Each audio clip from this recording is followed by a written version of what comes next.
Welcome to Blizzcon, everybody. My name is Mike Donnet, Senior Game Designer on Hearthstone. I'm joined today by two expert Hearthstone players. We have Trump.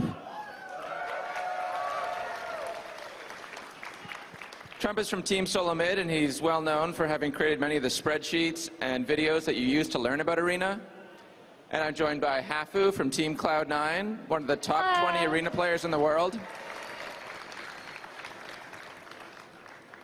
Today we're going to tell you why we love Hearthstone. We're going to tell you why you should love Hearthstone. There's millions of people that are enjoying it. Trump, why don't you tell me why you love Hearthstone? Wow, why do I love Hearthstone? So I've always liked card games and turn-based strategy games in general. I've come from a Magic the Gathering background, and it just came naturally that I would like to play Hearthstone with my background in World of Warcraft. And it's just so much strategy, so simple to get into. The interface is great. It's great for streaming. People love watching it. There's just so many good things to say about it. Hafu, what about you? Hearthstone's actually my first card game, and I actually lost to the tutorial on stream, so that's pretty embarrassing. But it's so simple, yet so challenging, with a much higher skill cap than people give it credit for. There's so many things to love about Hearthstone. I liked all your answers. I'm going to tell you what we're going to do today. We're going to give you some pro tips, help you, if you're new to Hearthstone, understand why it's great and why Arena is great. We're going to talk about all the Goblins versus Gnomes cards that have been spoiled so far and why they're awesome in Arena and which ones you should pick. And then we're going to build an Arena deck together on live. First, let's talk about what class you should pick. Hafu, why don't you start us off? I think at first you should probably pick whatever you're comfortable with, but then when you develop a play style, you should maybe, if you want to play an aggressive deck, try Hunter. It's really, really fun. Maybe Warlock and pick really low drops. If you want to play something slower, control-y, try Paladin or Priest or Druid, one of those. Yeah, as far as classes go, I definitely agree with just starting to play one that you're comfortable with and then get to know it a bit more. A lot of people suggest Mage as a good starting one, and I agree. It's got some basic spells which are simple and easy to understand. You got the good old Flame Strike, you wiped everyone out. But I've actually kept really close track of my statistics, and I will say that Mage is not in my upper 50% of like best classes. So all of the classes are viable. You really should just pick something that you like and enjoy. And like Hafu said, there are some that are more control-oriented, and then there's some that are more rush-oriented if you want to go in that direction. Everyone has different play styles. Play what you're good with, play what you're comfortable with, or try out something new. It's up to you. Next, let's talk about mana curve. Very important part. Yeah, my favorite card. Zombie Chow. I hate that card. Why do you like this card so much, Trump? Tell me about mana curve in this card. Well, Zombie Chow is awesome because it's one of the best neutral cards in terms of statistics for mana. And that's generally what you're looking for in Arena. And there's so few good one-drops that the Zombie Chow is just something that you can start off so strong, trade against the opponent's 2-drop, and then just keep staying ahead from there. 1 mana, 2/3, that's really good. What about you, Hafu? You said you don't like this card. I think it's a really strong card, and I do pick it a lot in Arena. But maybe it's a little bit overrated, just because if you don't play it on turn 1, the effect is quite bad, especially if you play more aggressively, as I tend to do. So, eh. Do you guys have any more tips about mana curve in general that we should talk about? Yeah. After Naxxramas came out, in general, there were more early game cards like Zombie Chow and like Spectral Creeper, and it's become more and more important to me to have more 2-drops. I used to think like 5 or 6 2-drops were enough, and I usually gave a range of 6 to 8. Nowadays, I like to make sure that that range is very solidly 7 or more, like 7, even 8, and even 9. And you want to have like some amount of 3-drops as well. You can't ignore that. It's 3 or 4. How about yourself, Hafu? What do you think about 2 costs? I think 8 is way too many, and I think it actually should depend a little bit on the class too. Some of the hero powers are better than others. For example, like Shaman and Paladin, you're putting something on the board, whereas if you don't actually have a 2-drop on Priest, and you like heal yourself or you heal your opponent and you're sad. Yeah, I think it's much more important on those classes, but I think you need at least, you know, four or five 2-drops. What about 1-drops?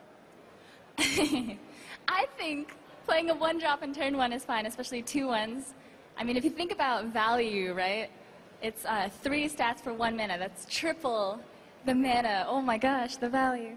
But I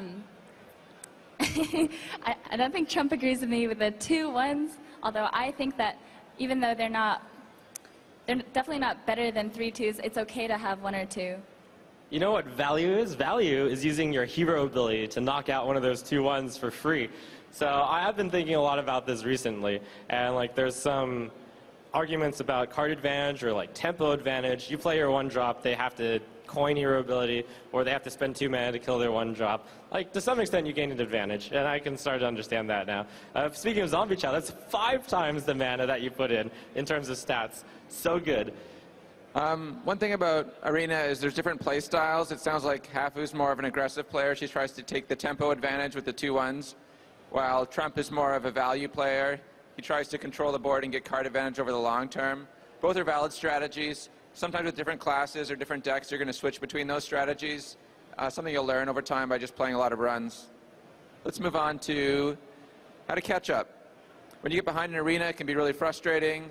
You get behind just by missing your 2-drop or something like that. What kind of cards and what kind of strategies can you use to catch up? Hafu? You can definitely rely on AoE. That's probably the easiest one. You clear everything off the board. As some of you might know, Flame Strike is absolutely ridiculous in Arena. But I don't know. You should really know what's in your deck, though, and have a plan on how to catch up. So if you don't have AoE, you know, you have to realize, oh, I'm not going to be able to deal with this flooding. I have to start trading so that my opponent doesn't get favorable trades.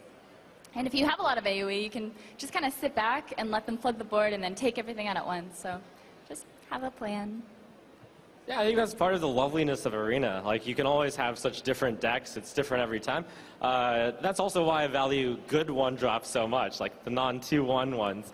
Like, I will really highly pick Worgen Infiltrator, which is a 2-1, but it's stealth, so you can actually selectively trade the Zombie Chow. And that's how, like, this is a slight detour, but when you fall behind, it's somewhat difficult to come back. So that's why I value just having so many early game plays. So that's why I have a bit more 2s than Hafu might play, just so you don't fall behind. If you play a 2 and they don't play a 2, then you're looking pretty good, especially if you have a mana curve to follow that up. So weapons, area spells, not getting behind is a really important strategy too, like Trump said. By playing things like Zombie Chow or even other 1 or 2 drops, just make sure you don't get behind. If you do get behind, use cards like these, like Mind Control Tech. Why are you shaking your head, Hafu? I freaking hate Mind Control Tech so much. I think that is my most hated card in Hearthstone. I don't think I am salty about any other card other than MC Tech. When they take... Oh my gosh. Did you lose to it once? Oh my gosh. Did you lose to it a few times? I've lost to it in ridiculous ways. And it's just the worst. Once you lose to it once, I think you start becoming so paranoid. You're like, stop hero powering. If you're a paladin or shaman, you're like, no, it's okay. Don't take that risk. It sounds like I should pick Mind Control Tech then. You probably should. All right. Now we're going to talk about the Goblins versus Gnomes cards. Yesterday, about 25 Goblins versus Gnomes cards were revealed. Very exciting to talk about those in Arena for the very first time with 2 of the Arena experts. Goblins versus Gnomes is the new expansion, and we're going to start by going through those cards. Mech Warper, your mechs cost 1 less. Shrinkmeister, a priest card.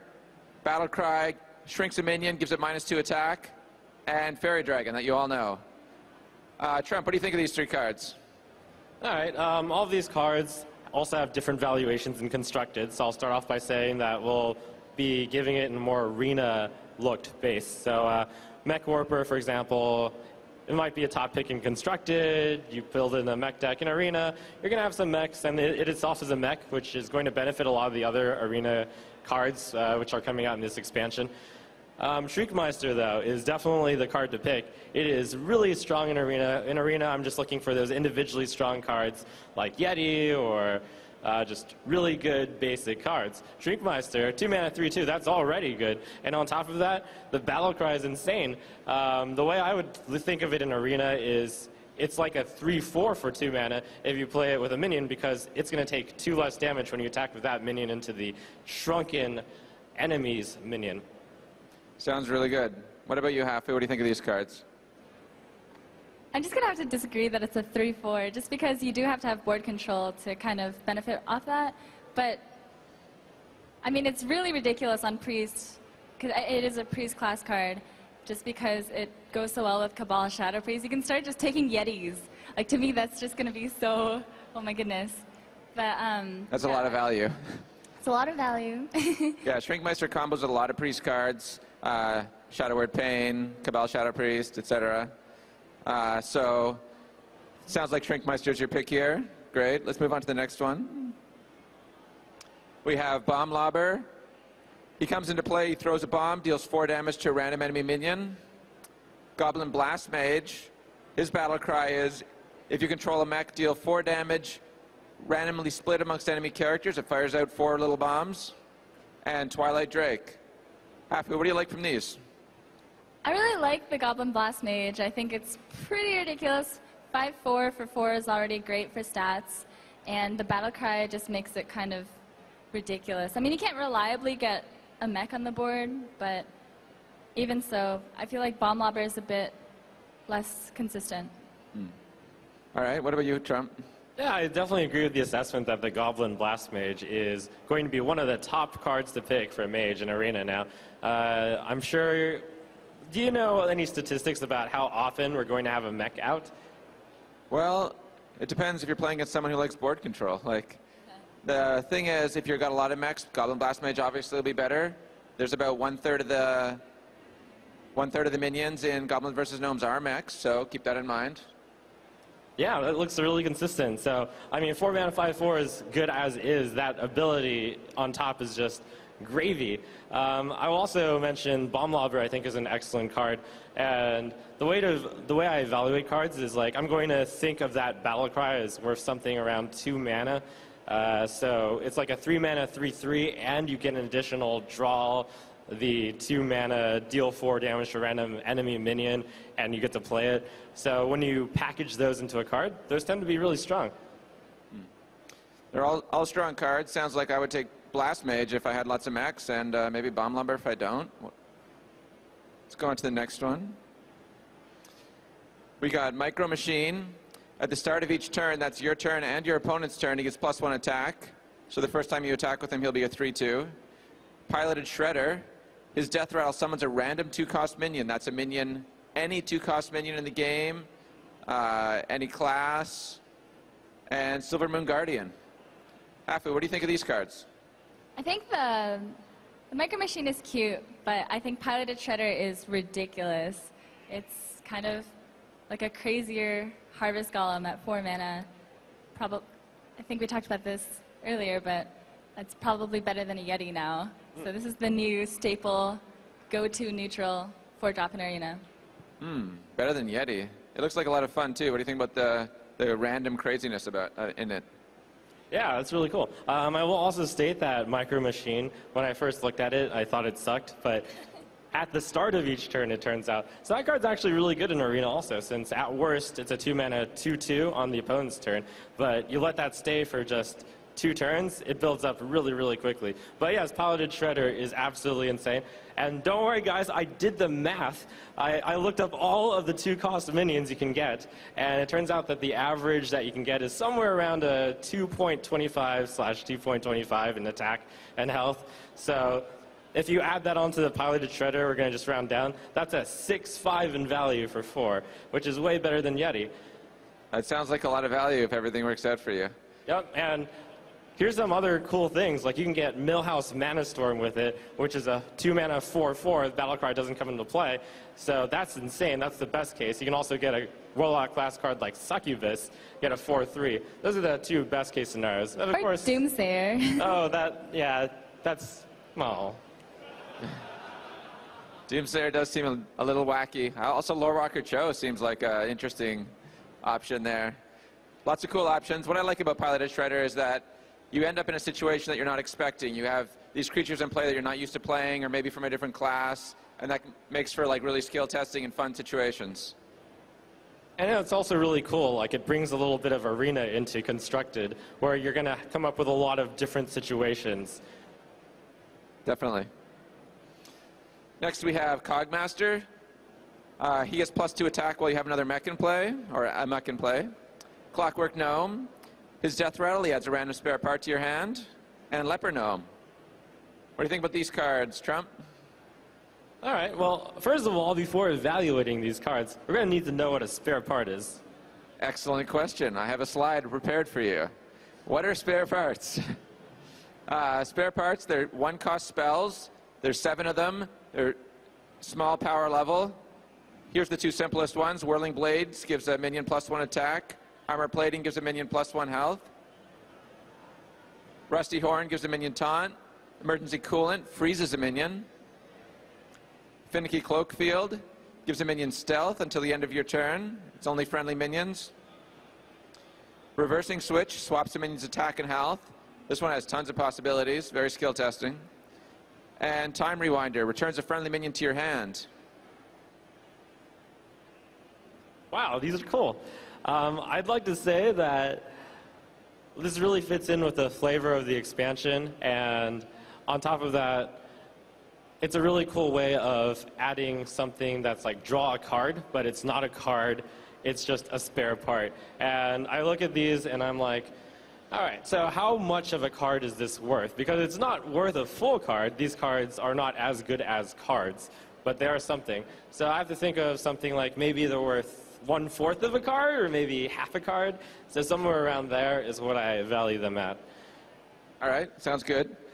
Now that we've seen spare parts, what would you pick here? So here I think I'm going to go with the Cogmaster. It's kind of situational. If I have a deck with mechs in particular, I will definitely choose the Cogmaster over the Clockwork Gnome. Since the Clockwork Gnome is still just a 1-mana 2/1, and then when it dies, you draw, like we're going to say, you draw 1/3 of a card. So maybe the card is worth 5/6 of a card since it's a 1-mana 2/1.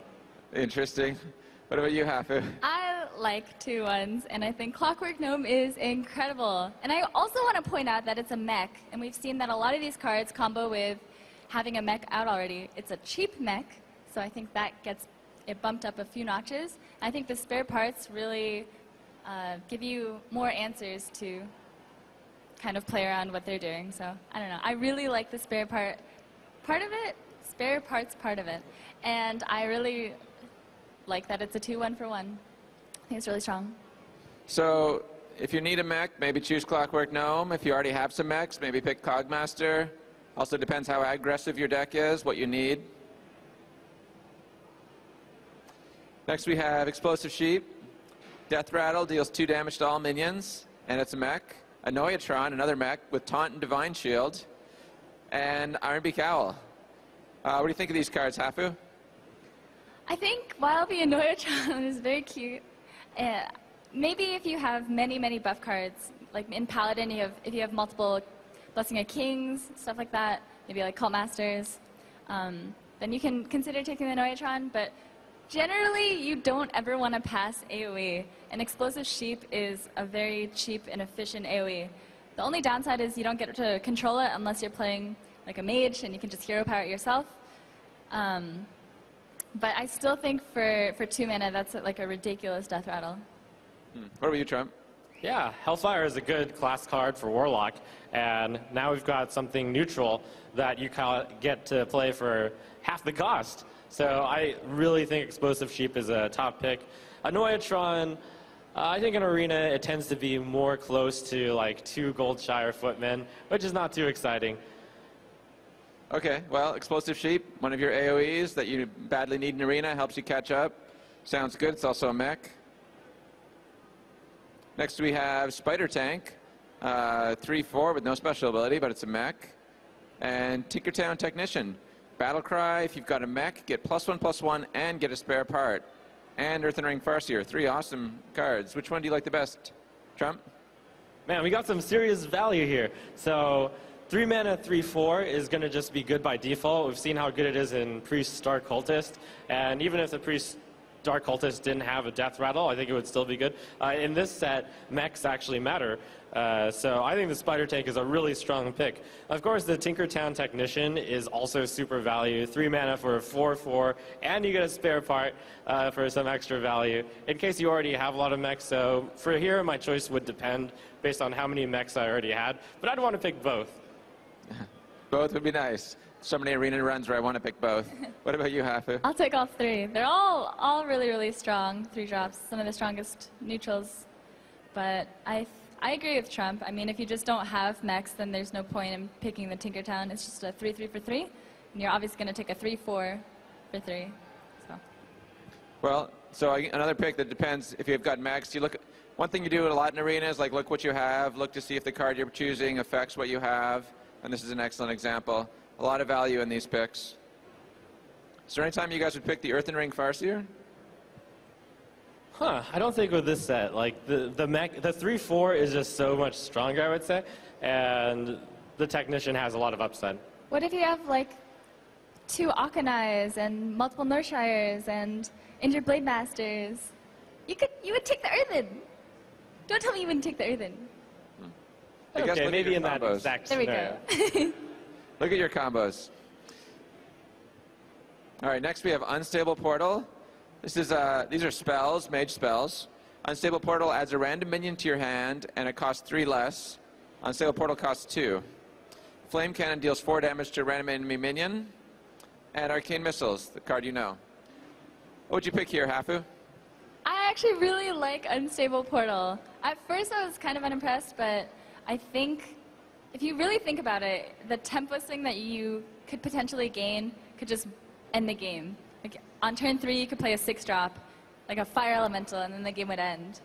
So I don't know. I think I would have to pick the Unstable Portal, and it's just too much fun as well.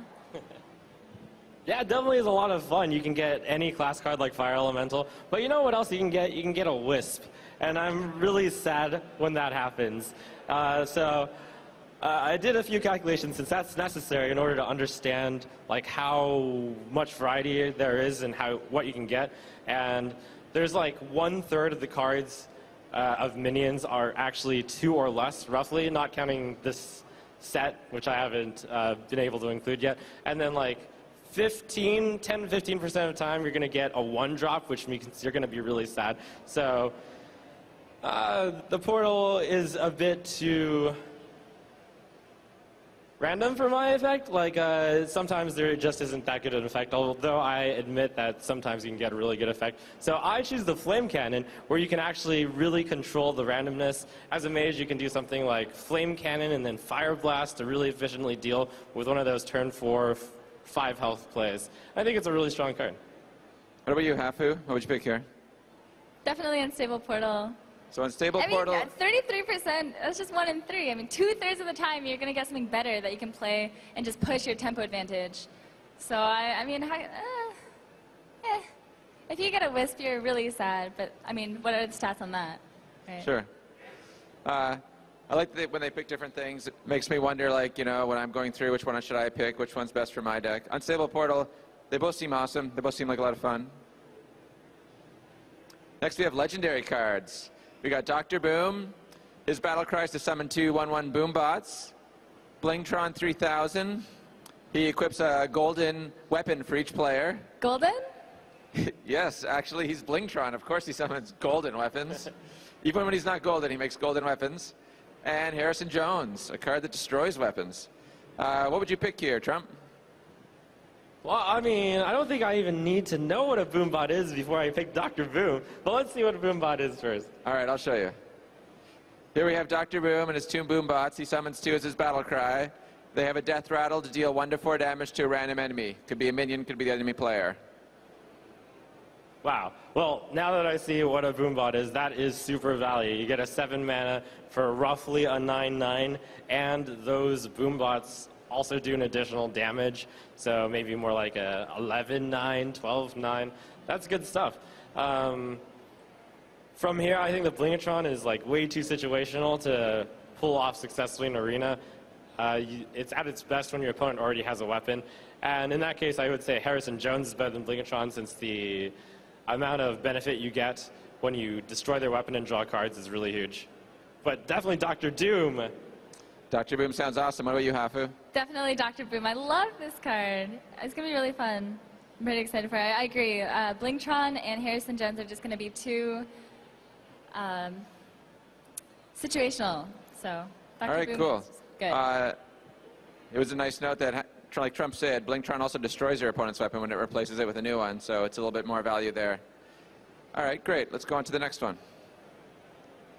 We have 3 different spells here. Velen's Chosen, a priest spell, gives a minion +2/+4 and spell damage +1.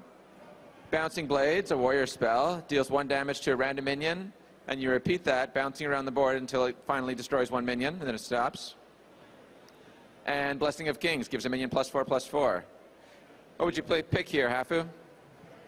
I think I'm all about combos in Arena, and Bouncing Blade seems super fun, especially if you have, Commanding Shout, maybe like a Frothing Zerker, and then you charge that Frothing Zerker.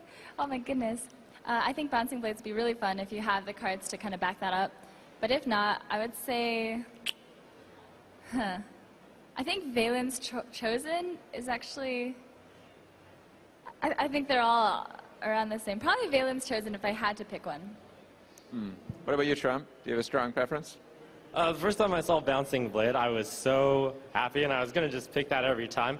But it just turns out that in Arena, I think when you can set up the situation where you have almost nothing and they have a lot of things, or they have one big thing, that's where Bouncing Blade is at its best. Might be more of a constructed card. So I'm going to have to lean towards Velen's Chosen here. When you're a priest, getting an additional health buff on your minions is really strong since you can just keep them alive and heal them. And it's really rare to have plus attack on priest as well. So you play that on your 2-drop, and maybe it can just become a slayer and then just kill everything and you keep healing it. And I see a lot of good things with that. Okay, yeah, Velen's Chosen makes a lot of sense because you can heal it. Bouncing Blades obviously has a lot of combos like Hafu mentioned. Minions that get bigger when they take damage along with Bouncing Blade would be awesome. Next we have Upgraded Repair Bot. This is a priest minion. Gives a friendly mechs only, +4 health. Matter Bomber. When Battle Cry deals 6 damage randomly split between all other characters, just like Mad Bomber, but twice as fun. And Abomination. What would you pick here, Trump?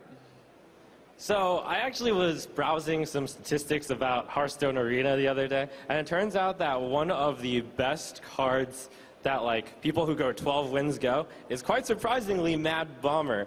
So I actually think Matter Bomber is an excellent card as well.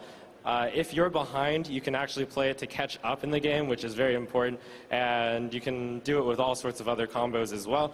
So the best case scenario is you play that when you have no minions out and they have a lot of minions out, and it's almost like you get a 5-mana 5/4 and you get almost an Avenging Wrath on top of that, so that's really good. Still, though, I have to just choose the Priest card here, which is a 5-mana 5/9 in value. Really tough to pass that one up. So much value. What about you, Hafu? Yeah, if you have a lot of mechs in your Priest Arena run, I would definitely take the Upgraded Repair Bot. It's kind of hard not to. Health buffs, in general, are pretty ridiculous, and then on Priest you can just keep healing your minions, and then you get infinite value. So, I agree. Upgraded Repair Bot. All right, so if you need some catch-up cards, Matter Bomber, maybe Abomination, and if you have mechs, definitely Upgraded Repair Bot. Works great for priests. All right, second last slide. We have Enhanso Mechano. This guy's crazy. His Battle Cry gives each other minion a random buff, either Wind Fury Taunt or Divine Shield. And Piloted Sky Golem. The piloted mechs, we talked about them before, but the pilot comes out in a parachute, and he just parachutes down into the board. So it's super fun to watch. And this one summons a random 4-cost minion when he dies. And Big Game Hunter. What do you think of these cards, Hafu? The Piloted Sky Golem looks so fun. I'm all about these random cards. And you can go Piloted Sky Golem into Piloted, was it Shredder? The Piloted, yep, Piloted Shredder, Piloted Sky Golem. Piloted Shredder 4-mana thing, and then you get a 2-drop, so it's really cool. But I think the Enhanso Mechano is a cool idea, but I think you have to be ahead on the board to really utilize it, and if you get the taunt, you're probably going to be sad. If you get the Wind Fury, you just randomly win. That's kind of cool. But I think piloted Sky Golem is similar to Karen, and it's just really annoying to deal with and pretty fun as well. What about you, Trump? Yeah, I definitely agree on that note. The Enhanso bot is just so much of a win more card in Arena, I would say, just because you have to play it when you already have a lot of guys out. And that's kind of the opposite reason on Matter Bomber, where Matter Bomber is better when you play it when you're behind. I think a card that's good when you're ahead is not as good. And we're going to see a lot of parachuting coming up soon because all these piloted cards are really amazing. Like, I think this card is debatably better than even Karen Bloodhoof, which is one of the most ultimate value cards in Arena already. Wow, better than Karen? Why do you say he's better than Karen? Well, this random 4-mana minion, like on average, it's going to be somewhere around a 4/4 when you total up all the 4-mana minions you can get. Some of the best ones you can get are really good, like Pit Lord, which is a 4-mana 5/6 with no battle cry to hinder you. And there's not many that are too bad, other than, say, Summoning Portal. Yeah, Summoning Portal. Maybe good if you have a full hand. All right, cool. Sky Golem sounds really good. Enhance Mechano better if you've got a lot of minions in play, which doesn't always happen in Arena. And our last slide, we have 3 legendaries again. We have Sneed's Old Shredder. It's the 3rd card in the piloted cycle. We have Mechgineer Thermoplug. Oh, sorry, let me read Sneed's. Death Rattle, summon a random legendary minion. And it's a huge mech. We got Mechgineer Thermoplug. Whenever an enemy minion dies, summon a Leper Gnome. It's going to fill the board with Leper Gnomes if you're in the right position. And Deathwing, a classic card. What do you think of these, Hafu? I think they're all really fun. I think Sneed's Old Shredder is too good to pass up. But if my curve is super, super low, I might go with the Deathwing just because I feel like Deathwing just wins games. I mean, your opponent can never expect a Deathwing. And yeah, I probably would go Sneed's Old Shredder in most of my arena runs, though. All right, yeah, Deathwing is definitely not something you expect. What about you?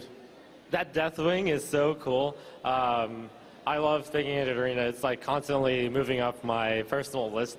But here, I think we might see one of the best legendaries in the game coming up right here, Sneed's Old Shredder.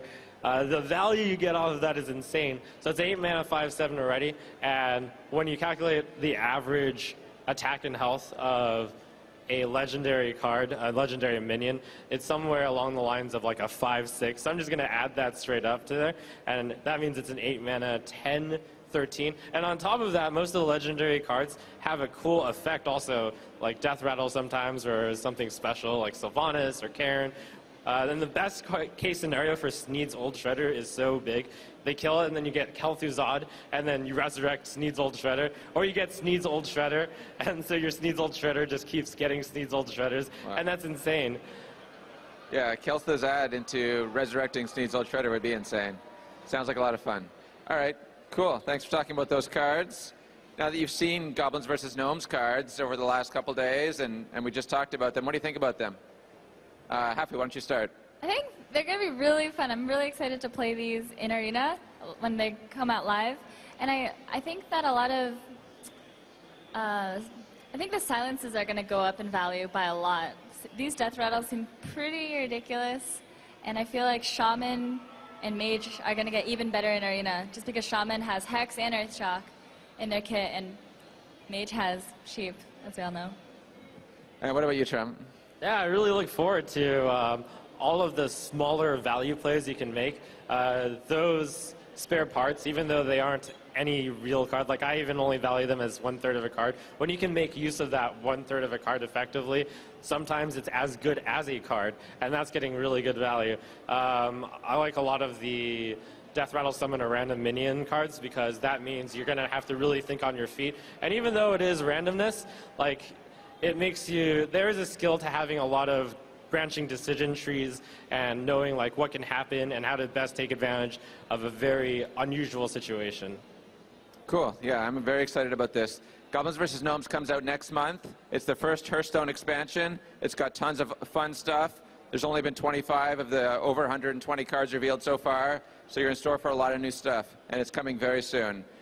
Next, I want to move over to the Arena. We're going to start choosing cards on live game, and we're going to have our assistant Dean pick them for us after we make the decision on the laptop. let's bring the laptop up on our screens.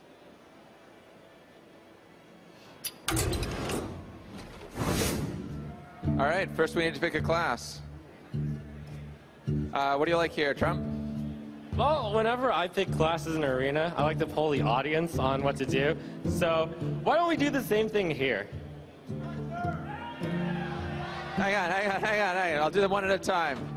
If you like Hunter, clap now. Go! Clap if you like Hunter. All right, if you like Paladin, clap now. And if you like Mage, clap now. That's really close. What do you think? What do you think, Trump? I think I heard Paladin more. Yeah. All right, yeah. All right, Paladin it is. I thought Hunter was picked up. No one liked your Hunter there. Okay, why don't you start, Hafu? I think the first pick, I think I'd go Wild Pyro here, just because it is pretty ridiculous with the quality. I guess that's maybe too optimistic. I mean, it's a 3-2 for 2 with an upside. And Paladins tend to have too many 4-drops anyways, because you don't really pass Consecrate or Kings or Choose Silver or Hammer of Wrath, so. Yeah, I definitely agree with you there.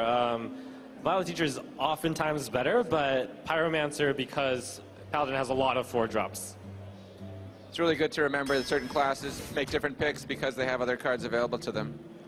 And hey, this is one of those awesome 4-drops. There's like 4 really good 4-drops in Paladin, and this is one of them. Definitely pick them over the other 2 rather mediocre cards.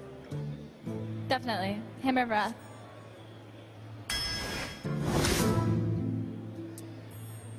Here, I would probably go Razor Friend Hunter. Eye for an Eye is pretty meh, and Blessing of Wisdom is all right. You can kind of argue for it because we have the Wild Pyro, but even so, at this point, I probably just want the Razor Friend Hunter. Really? Okay. Well, I actually think Blessing of Wisdom is a really good card. You oftentimes you always get at least 1 card with it. Not always, but most of the time. And oftentimes, you're going to get 2 cards with it. You attack twice. Eye for an Eye is, of course, garbage. And I think Hunter's on the weaker side. So my choice would be Blessing. I'm good with Blessing, mostly because I like the Pyro combo as well. All right, Blessing and Wisdom Pyromancer is our first combo. Trump, what do you like here? Let's see. We've got one of the best 2-drops here. I mean, we've got 2 of the best 2-drops here. I'm going to go with the Creeper as slightly better than the Ooze here, just because there's a lot of statistic value there. It's got a lot of stats, basically. I definitely agree. Haunted Creeper is one of the most annoying to deal with cards that I've found. So even though Ooze is amazing, it's a 3-2 with a huge upside. I think Would you ever Creeper pick is still Undertaker better. here? If we're playing Hunter, I'd probably pick it like that. Actually, no, I'd probably still pick the Haunted Creeper. But in Paladin, you don't really have too many Death Rattles in your kit. You don't have any Death Rattles. Oh, Right. Tyrion. Tyrion is your Death Rattle in Good Paladin's kit. So, not worried. Hafu, you're first here. We're going to take turns going first. Spellbreaker, for sure. I think Silence is getting better and better in Arena as there's more and more Death Rattle cards. And fits with our curve quite well. I am a huge fan of Brewmaster, but right now, nothing really exciting to brew back. No battle cries as of yet.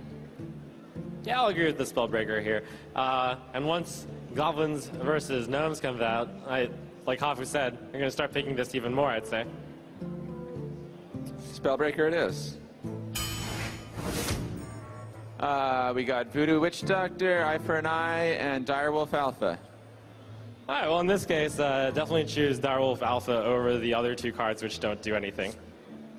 Voodoo Doctor does something, thank you very much, but I agree. Direwolf Alpha is really good, even better in Paladin because your hero power creates minions. Bluegill Warrior, woo! We only have 1 Death Rattle. I don't think it's really worth taking Undertaker unless you can expect to have maybe 4 or 5. That's the way I kind of value that card. So I would take Bluegill Warrior. Yeah, it's nothing exciting, but it's fine. Good enough, better than the others. Bluegill Warrior it is. All right, here I like the value of the Gnomish Inventor the most. Drawing a card is really important, especially in Arena, where a draw card is often in short supply. And I know a lot of people like the Spectral Knight. I think it's overvalued in Arena. To me, it's only slightly better than Spectral Smith. I think it's a lot better than... is it Spectral Smith? Sorry, Spectral Knight. That is... Wait, no, sorry. No, Spiteful Smith, sorry. Yeah, okay. All right. I would go Spectral Knight here. You tend to face a lot of mages in Arena, and Spectral Knight is like a mage's worst nightmare. So you would take Spectral Knight? I would take the Spectral Knight, especially because, again, we already have 2 very good 4-drops. Paladins, we're going to take a lot more very good 4-drops, and we don't actually have a 5-drop yet. It's like a nice minion that doesn't die to Flame Strike. Woo! Yay! Right. Yeah, but we got Gnomish Inventor, which is a card that if it dies to Flame Strike, you've still got a card anyways. And I'd say overall it's better because, like, if you value draw a card at something like 1.5 mana, which is my approximate valuation, that's a 2.5 mana 2/4, which is great. So even at the top level, people sometimes aren't sure what to pick. These people, obviously Trump and Hafu disagree here. Why don't you guys decide? If you like Spectral Knight, applaud now. If you guys like Gnomish Inventor, applaud now. I'm going to say Spectral Knight takes it. Woo! Oh, guys. lost value there, guys. Here, definitely Haunted Creeper. The other 2 are on the weaker end. I think Noble Sack is fine, but I think Haunted Creeper is, again, we talked about it, it's just too good to pass up. Yeah, definitely Haunted Creeper. Haunted Creeper it is. Oh, hey. Wow. Yeah, I mean, Mind Control Tech here for the reasons of, 1, it's a really good card, 2, we actually don't have any 3-drops, and I will also say that oftentimes in Arena, one of the mistakes I see people make is they're afraid of playing their 3-mana cards, which have some sort of battle cry effect, but you should play that on turn 3 if you have no other play. Do you play Alder Peacekeeper on turn 3? No, not that one, though. Oh, okay. Most cards. I was curious. Yeah. Yeah, I agree. MC Tech is fine to play on turn 3, and it's really, really good when you're behind, so it's a nice catch-up card. All right, Mind Control Tech. Definitely Kings. The other 2 are pretty lackluster, seeing as we don't have any weapons. But even if we had weapons, I would take the Kings. We have a lot of little creatures that we can buff up. These Haunted Creepers are going to probably stick, and does kind of go well with the Wild Pyro. It goes well with the Bluegill, at the very least. You can charge out that 6/5 for that burst, but... Yeah, that's a good point, pointing out the Creeper. It makes the Blessing of Kings so much better. One of the weaknesses of Blessing of Kings is sometimes you just don't have a target. But when you have those Death Rattle cards, you're so much more likely. And it's just better than the other 2 cards, so it's an easy Kings here. Cool. So definitely take a look at what you have. If you've got Haunted Creepers, Blessing of Kings goes up in value, but in this case, it was an easy pick. Oh, boy. Okay. Nice. Yeah. Well, I mean, the picks so far have been slightly straightforward because it's usually been 1 good card and 2 bad cards. So here we have the unfortunate circumstance of 3 bad cards. But in this case, like, sometimes you have to make do with what you have. And the deckhand is possibly going to be okay because we will, of course, pick True Silver Champion if it comes up. And a 2/1 is better than a 1/1 Wind Fury, even though we have Blessing of Kings. And never pick eye for an eye. I agree. With the changes now, especially the changes to the secrets, not being able to proc on your own turn, I think Eye for an Eye got a lot worse.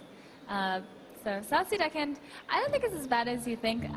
As you guys know, we value 2/1s differently. I actually think they're fine in Arena. I definitely wouldn't be happy to take this, but not too unhappy. All right, deckhand.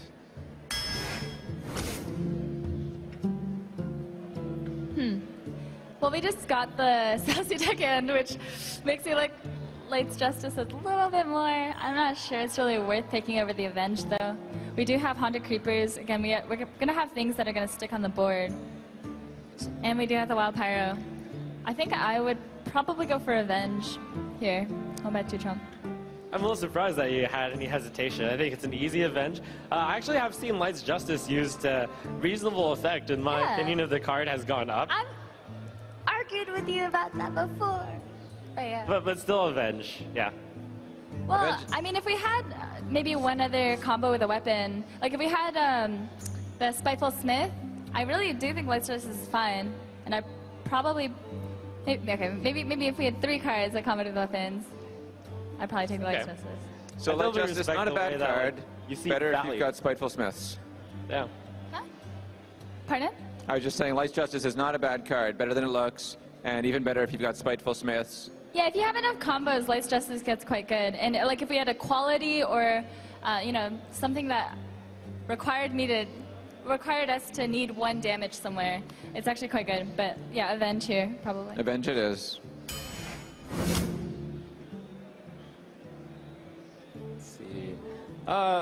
We got another Hammer of Wrath. That's really good. I tend to just pick up those 4-mana Paladin cards almost by default, unless there's something else that's really good. And in this case, the other 2 aren't as good as Hammer of Wrath. Yeah, I agree. Even though our curve is a bit low, Hammer of Wrath is 4 mana in a cycle, so essentially it's even better. And Archmage isn't really going to get us that great value since we only have 1 Hammer of Wrath so far for spell power. So yeah, Hammer of Wrath. I have a question about curve. About how far through the draft do you start worrying more about curve and less about individual card value? Like halfway. I mean, I feel like you should always be aware of it. At the beginning, you can just clearly take whatever card is the best. But around I don't know, halfway, 10 cards in, I start just noticing it, I suppose. It's the best way to... Yeah, I mean, it's one of those things which I'd say increases a lot in importance, especially near the halfway point. But sometimes, say by chance that your first 5 picks are all really good 3-drops and the other 2 cards are bad, then you start worrying on curve, like even on turn on pick 6.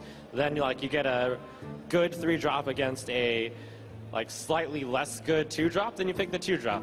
So it always is a consideration. All right, we'll start looking. Hafu, what do you got here? I'm looking at the redemption. Maybe we have 2 Honda Creepers, but that's probably still not worth it. I would definitely take the Ancient Brewmaster here. Well, that's so cool that you considered the redemption. I actually didn't even consider it, but then With you pointed out the Sunwalker, Creepers. it just Yeah. wins games. Unless they sheep, and then you're really sad. You get 2 sheeps. But Right. Brewmaster, just because of the strongest individual card. Though the redemption is slightly better in this deck, it's true. All right. All right, so here I'm looking at our curve for the Questing Adventure, and we actually have a fairly low curve. There's Avenge, Blessing, the South Sea Deckhand, and we got one thing that I should point out already is that we've got our quota of 2s, I'd say. Like that's Pyro, 2 Creepers, Wolf, Warrior, so 5, and we're only about halfway in. So early game drops are getting worse. We have a good amount of spells. I would pick the Teacher here. yeah, I wouldn't even consider the Questing Adventure. I'd definitely go Teacher here.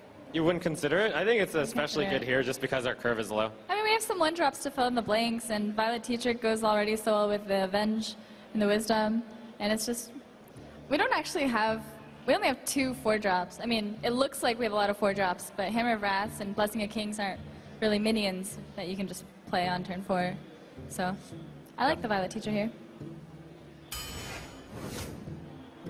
I would definitely go Archmage, even though we only have 2 Hammer of Wraths, and we're kind of sad, but the 7 health is more attractive than the 4 attack. Actually, this is actually kind of close. Now the more that I look at it, the more I'm changing my mind. I think still I would go Archmage. I found that War Golem is really slow, and you get really, really, really punished by Big Game Hunter. I'd probably go Archmage. One of the things that I really consider strongly in Arena is just having a good amount of late game. Right now we've only got 1 card that's 5+, and kind of thank goodness we actually picked the Spectral Knight, because otherwise we'd have 0 cards. But still, that's kind of just by chance that we haven't gotten any good late game cards. In this case, I would go War Golem over Archmage, just because we lack so much late game that I want to get the most late game possible. And that's like 1 extra mana for 3 extra stats. I like that. I think it's fair. I mean, Archmage is quite nice with Consecrate, but it's too slow to even make that argument. We don't even have one. So I think it's fine to take the War Golem. Okay, war golem it is. All right. In this case, I would go with the Spectral Knight. It's 1 mana short of the Frost Elemental. Frost Elemental, by the way, is a card that I've started respecting more. What? I used to not respect it that much. Frost Ellie is ridiculous. It's so good. I love that card. It's a huge tempo swing, and we have a lot of buff cards and a lot of things that kind of require us to need 1 extra turn. So I would 100% take the Frost Ellie. Okay, I mean, that's good enough for me. I was also considering it just because we don't have any 6 drops, and it makes sense. I've always been a type of arena player who likes to take things slowly, so I don't mind too much about the tempo swing of the elemental. All right, Frost Elemental. We're getting our much-needed late-game cards now. I think I would take the Dark Iron Dwarf. We're a little... No, we're not that worried about our curve. Again, the curve looks weird. I feel like Paladin curves always look somewhat like this, just because you don't really pass all the common 4-drops, as we always talk about. But yeah, definitely Dark Iron Dwarf. It's just the best card here by far. I'm hesitating just because we don't, like the problem with this deck is we're lacking straight AoE, and Unstable Ghoul does do that to some extent. Like all we have is Wild Pyro for AoE clear. But even still, I think Dark Iron Dwarf's value is too high to pass.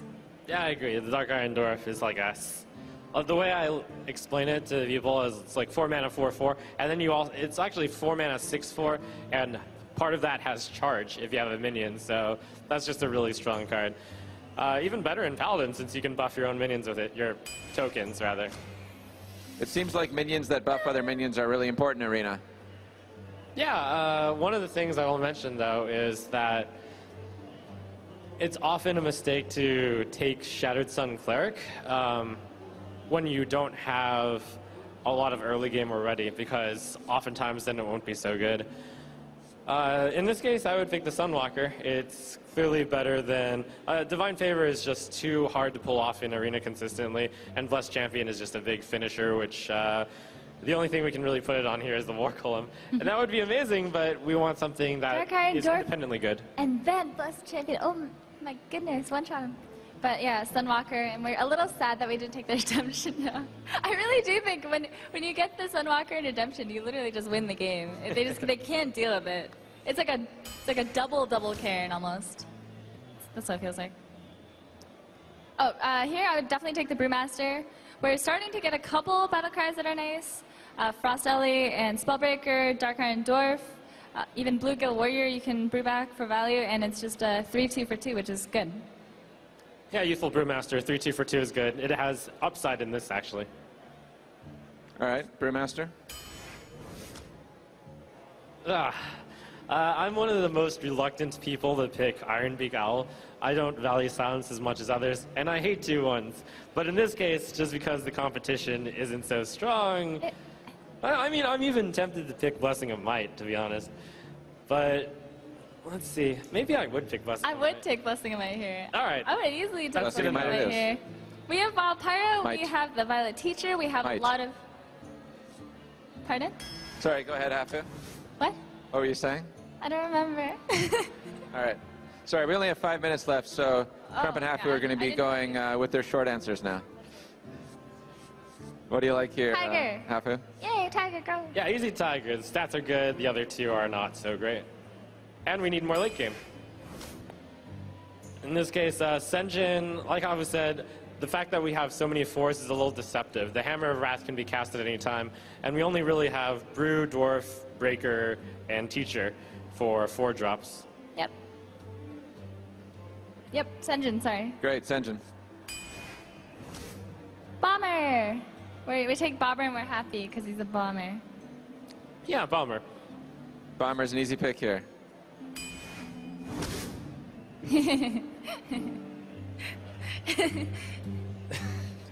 Please? What Do do you it! think, Drum?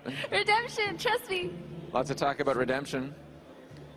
I'm the type of player who doesn't value combos as much, so I would actually probably lean towards hand protection here. Now, I know there's all these creepers and the Sunwalker, so if you insist, we'll pick the Redemption. I would take the Redemption, and All right.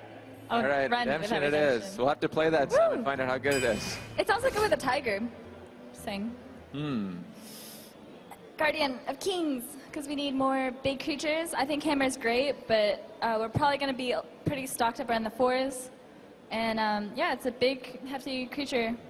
It's nice. I think Hammer of Wrath here, because like even though it doesn't cost as much mana as Guardian of Kings, it actually deceptively does cost as much mana because you draw the card and then like you play the card, you draw, and the Hammer of Wrath is just so strong. You get the 5/6 on the board, and also I really like the battle cry. I think health should be valued a bit more. I've been able to rush my opponents down a lot, and I think like sometimes when they just have the healing, you just can't finish.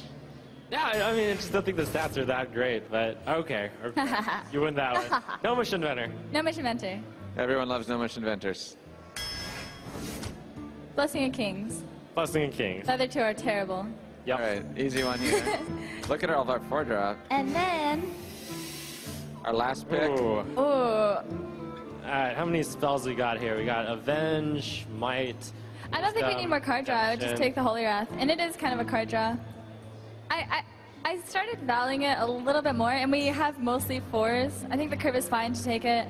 No, look at all the early game spells we have. We've got 4 1-cost spells. But you don't need more card draw. We have plenty with 2 Hammer You Wrath. always need more card draw. You don't always need more card draw. The more card draw, the better. This is like one of the You best always scenarios need I've card ever draw. seen Gadgets in. Holy Wrath. Look at all the 1-drops we have. You don't pick Holy Wrath there. You're gonna just Gadgetzan, coin, Blessing of Might. You're Gadgetzan, like what? You can Gadgetzan coin Redemption or Gadgetzan coin Avenge or Gadgetzan coin Blessing of Might something else.